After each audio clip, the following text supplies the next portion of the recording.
Sweet dreamers. Welcome to a new magical story. Today's story is about Jack the Superfast Snail.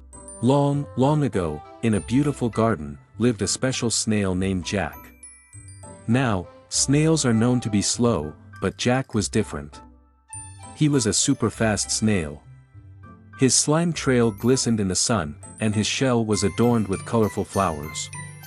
Every morning, Jack woke up with a glimmer of adventure in his eyes. He knew he wasn't like other snails, and that made him happy. One day, Jack decided that he wanted to explore the world outside the garden. So, he put on his shoes, which were actually his slime, and embarked on his adventure. Jack crawled along the stone paths and met friendly butterflies, curious ants, and funny beetles. They asked him where he was going, and Jack smiled and replied, "I want to see the world, even if I'm a snail."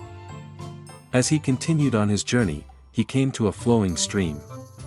The bridge over the stream was broken, and Jack had to figure out a way to cross it.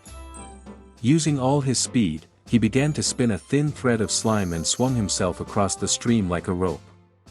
It was an amazing feat, and the other animals applauded his cleverness.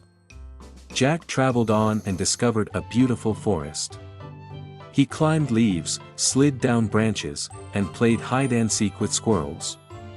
He even met an old owl who gave him wise advice about life and the adventures that lay ahead.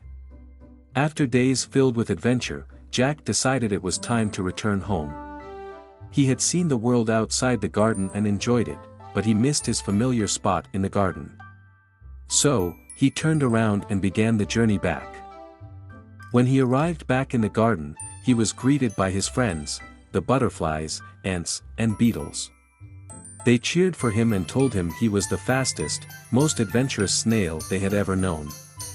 Jack was content. He had proven that even a snail could have grand adventures if he believed in himself. He crawled back into his shell and fell asleep with a smile on his face, dreaming of all the adventures that still awaited him. And so ends the story of Jack the Superfast Snail, who showed that dreams can come true, even if you're slow. Always remember that adventure is everywhere, even in the garden next door, and that you always have the opportunity to shine, just like Jack. Subscribe for more bedtime stories.